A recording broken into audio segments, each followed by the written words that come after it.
Hi friends, how are you? Hoping all of you are doing very well with your studies.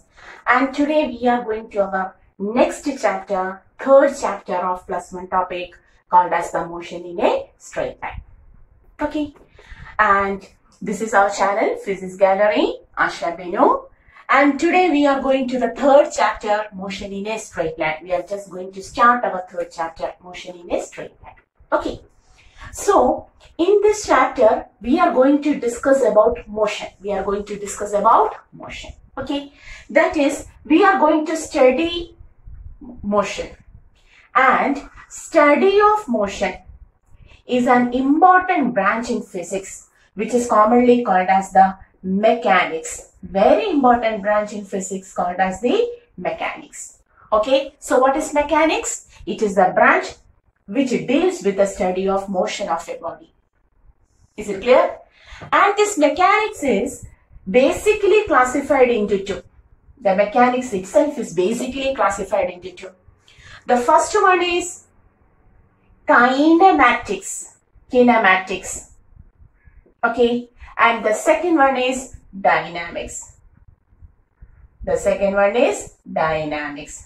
Mechanics is broadly divided into two groups such as kinematics, commonly called as kinematics, and also dynamics. In kinematics, we will study the motion. We will study about the motion without considering its reason. That is, we will discuss about motion but without considering its reason. There we will not consider the reason why the body moves like so. Okay, just studying the motion. Motion without considering its reason. Considering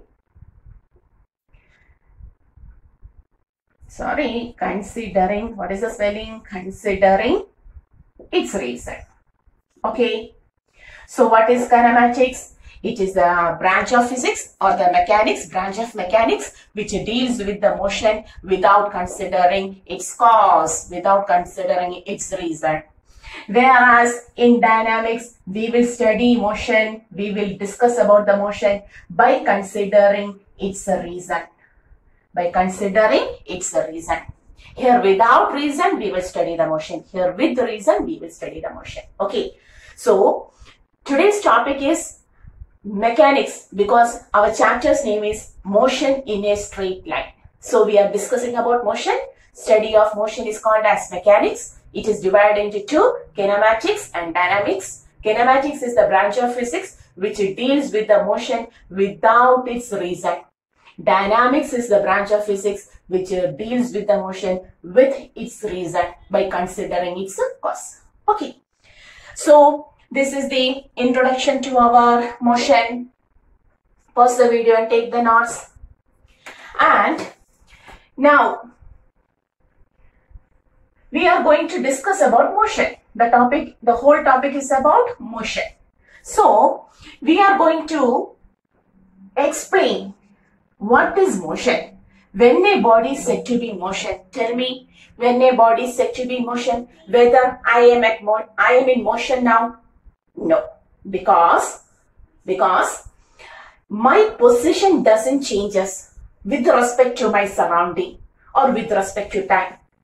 As the time passes, whether my position now changes? No. Okay, so I am at rest. But now I am in motion.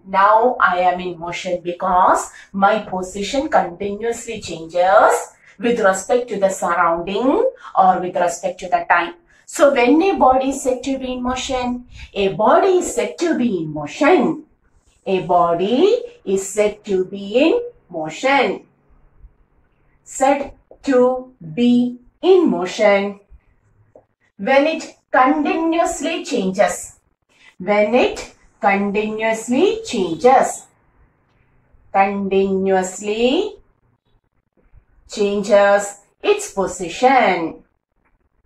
It has to change its position continuously with respect to surrounding,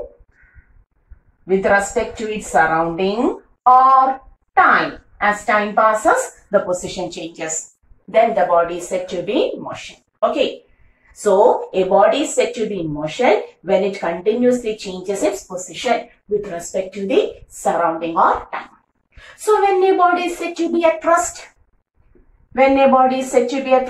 yes, you may define it now.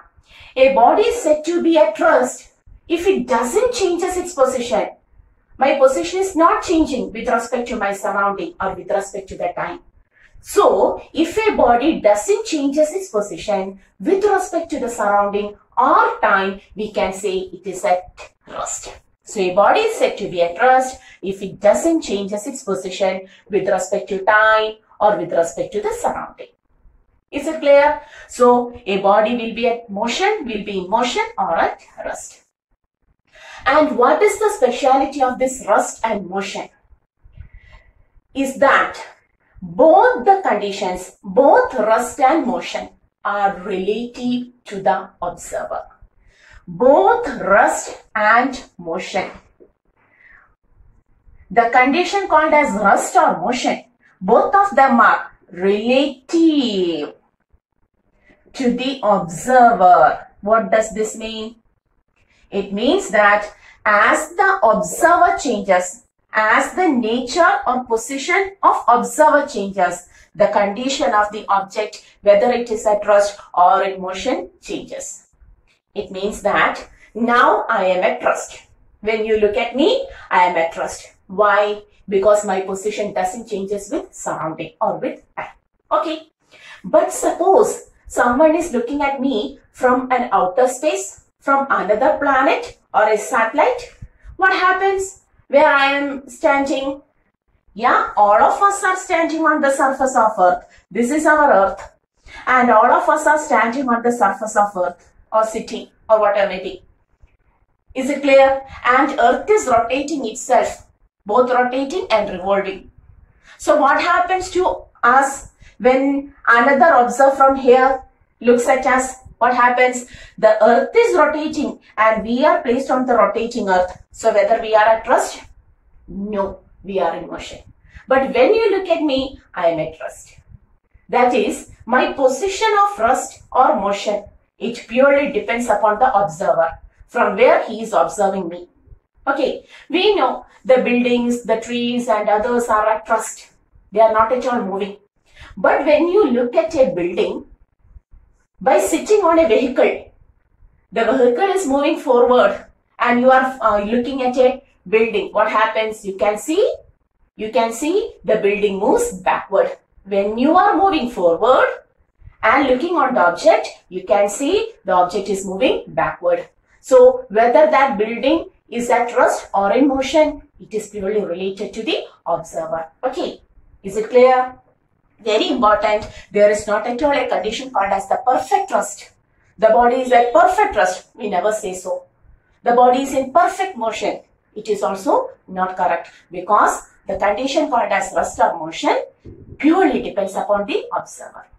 Okay, so now we know what is motion and what is rest. And both rest and motion are relative to the observer also. Okay, so now we are going to divide this motion. We have to study only about the motion. So we are going to divide this motion.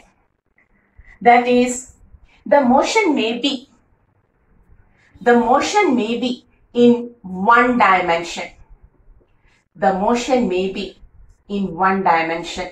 One-dimensional motion. Two-dimensional motion. Two-dimension. Three-dimensional motion. So motion itself are of three types. We can classify it into three types. One-dimensional motion, two-dimensional motion and three-dimensional motion. All of us know the three coordinate system of maths. This is x-axis, this is y-axis and this is z-axis. All of us know.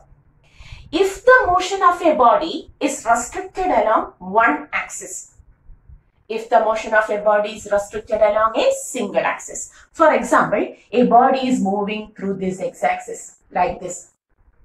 It is a straight line motion. single dimension motion, and such a motion is called as the one-dimensional motion. Suppose the body is moving along y-axis like this, okay. So only one axis is used for its motion. We can say it is a one-dimensional motion. Suppose z-axis is towards u. Positive z-axis is towards u. We can draw like this. So if a body is moving towards you like this, then it is also a one-dimensional motion. So what is one-dimensional motion? When we consider a single axis, it becomes a straight line. It becomes a straight line. This is a straight line, this is a straight line, and z towards you is also a straight line. Motion in a straight line is called as one-dimensional motion. So what is one-dimensional motion? Motion in a straight line. Okay. Straight line is called as one-dimensional motion.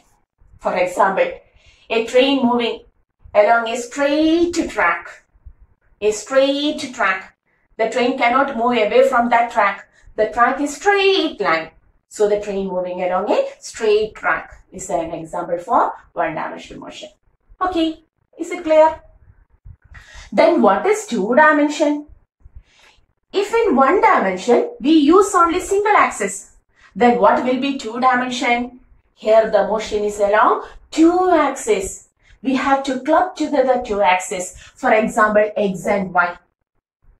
Putting together, we will get a plane surface like this. Our board. Board has both x-axis and y-axis. When this x and y is covered, we will get a plane surface. The plane of the board. Okay, so we can say board is a two-dimensional structure, and the motion, suppose an ant is crawling through this board, or my pen, the movement of my pen through this board is a two-dimensional motion because it moves, an ant moves through this board throughout this plane surface. Okay, so we can say motion in a plane. Motion in a plane is called as two-dimensional motion. Okay. Then another example, a boat moving in still water. The water is still. There is no waves like this. The water is still. Along the surface of still water, if a boat moves, the boat can move throughout the surface of water. Then we can say it is an example for two-dimensional motion. Not wavy water. Wavy means three-dimension comes. Okay. So, three dimension. So, tell me what is three-dimensional motion? Purely, three axes are taken together. X, Y, and out of. That is the space, through the given space. That is a bird flying. A butterfly is flying through this region. Whether it moves along a line? No, no, no. Whether it moves along a surface? No, no, no. It moves anywhere in the given space. Then it is an example for 3D motion. Okay, a fish in aquarium. Whether the fish swims only through a given surface? No, it can move up and down, right and left, towards and away, whatever maybe. It can move anywhere through that water. Okay, so such a motion is called as motion in space. In space means not the outer space. We are talking about this given bowl here. Okay, so three-dimensional motion, motion in a space. So what is one-dimensional motion? The motion of a body along a straight line. For example, a train moving along a straight track, a bus moving along a straight narrow road, okay, etc. Two-dimensional motion, motion in a given plane. Okay, an ant moving through this board. Okay, the movement of striker in caram's board. If it doesn't jumps out through that plane, the motion along that plane, the movement of a boat in still water, etc. are the examples for two-dimensional motion. And what is three-dimensional motion? The motion in the given space, three-dimensional in given volume. A bird flying, a fish in aquarium, a fish in sea water, whatever maybe. Okay, all of these are examples for three-dimensional motion. Is it clear? Okay, you may write the example also, one or two examples also. And look at our chapter name. Our chapter's name is Motion in Straight Line. That is, among the three motions, we have to discuss in this chapter about motion in straight line, only one-dimensional motion only. Is it clear? So we are going to start our chapter, motion in a straight line. Okay. So all of these topics are very simple topics. So you could understood it very easily. So now we are going to our chapter, enter into our chapter called as the motion in a straight line. Okay. So we are going to our chapter. And our chapter starts with an object called as point object.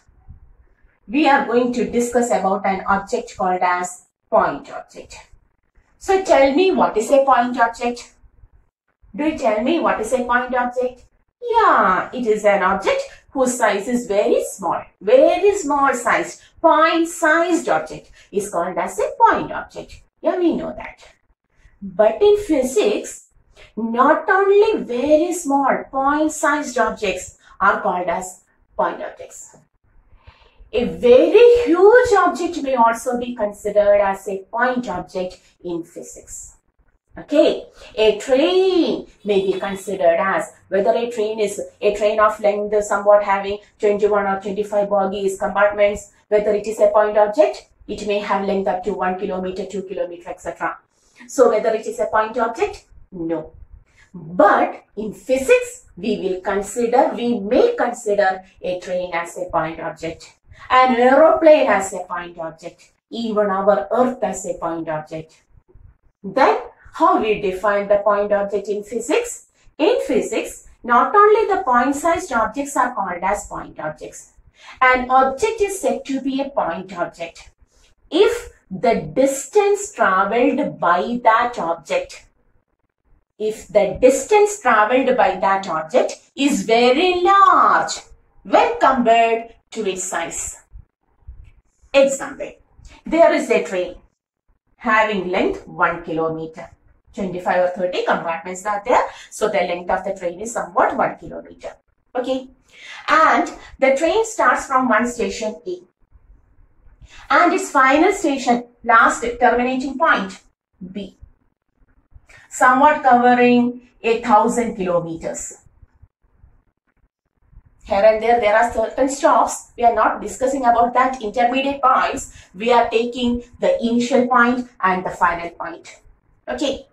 The train starts from A and finally ends or stops at B. It stops at B, covering somewhat 1,000 kilometers. So, the distance travelled by the train is very large when compared to this one, the size of the train, 1 kilometer. Now the train is assumed to be now our train is, when you consider 1,000 kilometer points distance, then our train becomes a point object. Is it clear? An aeroplane starting from our country and stopping at another country. What happens? The distance travelled is very much when compared to the size of the plane. Then aeroplane becomes a point object. Our earth, very large size. Somewhat radius is 6,400 kilometers. That much huge object is our earth. Then also we consider our earth as a point object when we consider the total length of the orbit through which it revolves around the sun. Is it clear?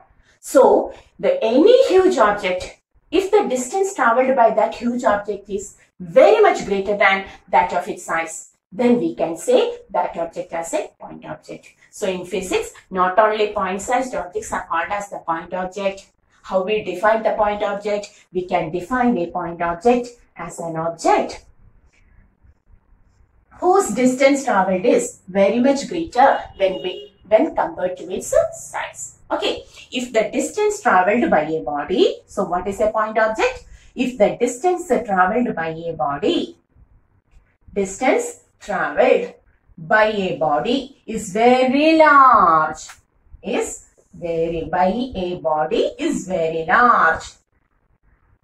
when compared to its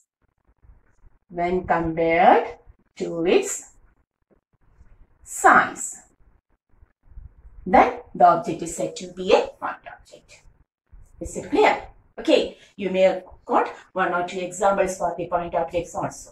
So this is our point. So that means most of the objects in physics we did, a bus, a car, a truck, a train, whatever may be considered as a point object. Okay. So now we know what is a point object. Now, in this chapter, we are going to discuss about two terms related. Okay. The first term is distance traveled. And the second term is displacement. The first term is distance traveled and the second term is displacement. Okay, we are going to discuss about the distance traveled and the displacement of a body. Suppose a boy starts from A and goes to B, covering 5 meters. A body or a boy, whatever may be, a body starts from A, goes to B, covering 5 meters.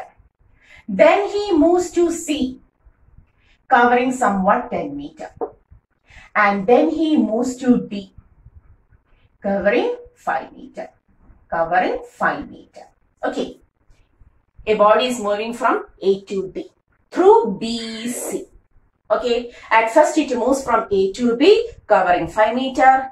Then from B to C, 10 meters. Then from C to D, 5 meters. Okay. Then someone is asking, what is the total length he traveled? What is the total length of the actual path the body moves? Which is the actual path? A, B, C, D is the actual path. Then that total length of the actual path traveled by a body is called as its distance traveled. Is it clear? So what is distance traveled?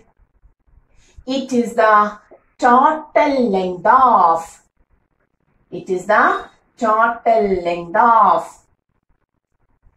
actual path traveled by a body. So what is the distance traveled?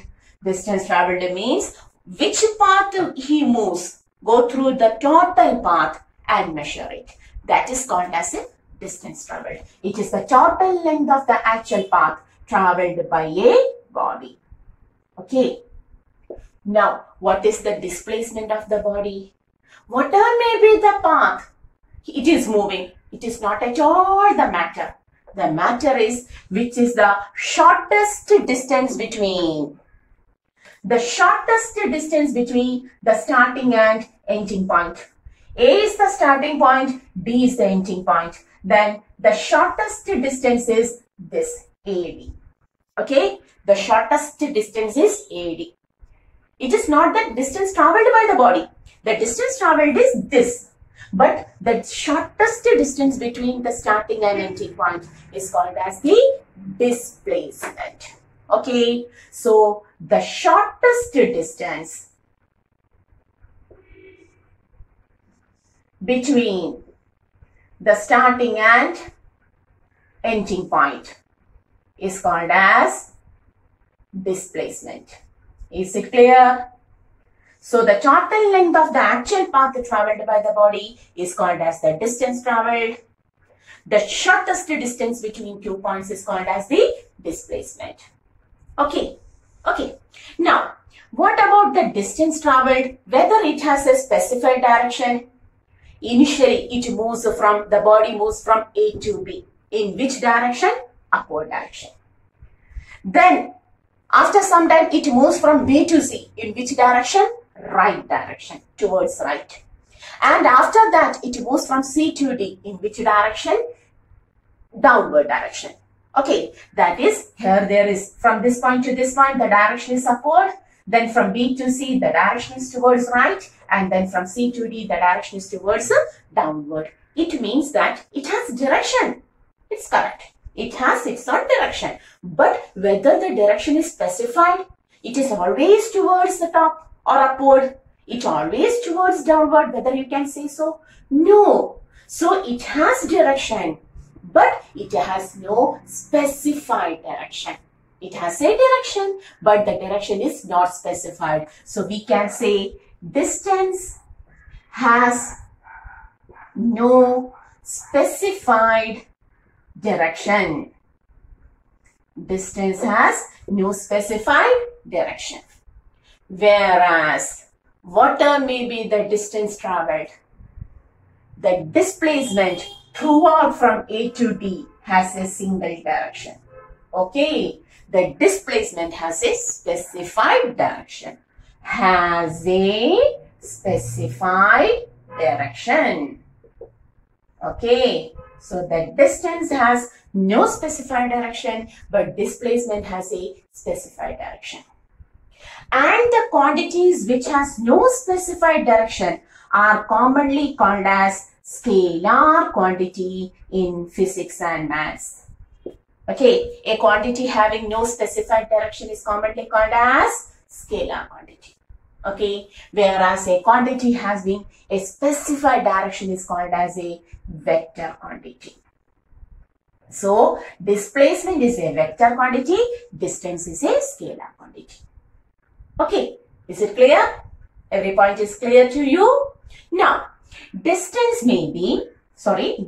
is always positive.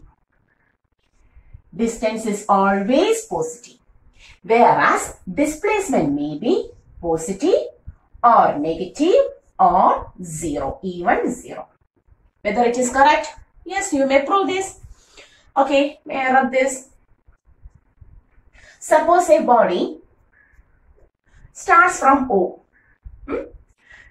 goes towards A in a straight line towards right, covering 10 meters. Initially, it starts from O, reaches A. What is the distance traveled? Distance traveled, the total length of actual path, 10 meters. Here, distance is 10 meters. Distance, 10 meters. And what about the displacement? Shortest distance, it is also 10 meters. That is also 10 meters. So, 10 meters itself. Okay. Okay. Now, after some time, it moves back from A to O. After some time, it moves back from A to O. So, what is the total distance in the total trip? O to A, then A to O. 10, 10. The total length, 10 towards right, then from A to O, again 10. 10 plus 10, 20 meters. Correct? Okay. And what is the displacement now? Towards right, 10. But towards the left, minus 10. Because it is a vector quantity, has a specified direction. If towards right, right direction is taken as plus, left direction may be taken as minus. Therefore, towards right, plus 10, towards the left, minus 10, plus 10, minus 10, 0 meter. Okay, so what is the displacement now? 0 meter. After some time, it moves from O to B, covering 5 meters. Somewhat 5 meters. What is the total distance? 10, 10, 5. 10, 10, 5. That is 25. Sorry, 25 meters. Okay, 25 meters. And what about the displacement? Plus 10, minus 10 left. Again towards left, minus 5. So how much? Plus 10 towards right, minus 10 towards left, then minus 5 towards left. Cancels out, minus 5 meters. So, what we have written, distance is always positive. Whatever may be the path, 10 meter, 20 meter, 25 meter, it is always positive. But displacement may be positive, negative, or even 0. Displacement may be positive, negative, or even 0. Is it clear? So, distance is always a positive quantity. Displacement may be positive, negative, or 0. Okay. And what about the magnitudes? Distance and displacement may be equal. 10 meter, 10 meter, first case. If they are not equal, it means that distance will be greater than displacement. That is, distance may be equal or greater than the displacement. Okay, is it clear? Both of them have the unit meter. SI unit meter. Unit is meter itself. So what about distance and displacement? Clear? Pause the video. Take the notes. Okay, hoping all of you understood the topics. Today's topic, it is very easy, very simple. Physics is always simple. Okay, so we can simply solve all of the physics topic and also numericals. Till the next video, see you. Ask always doubts and questions in the comment box. We will discuss it. Okay, see you.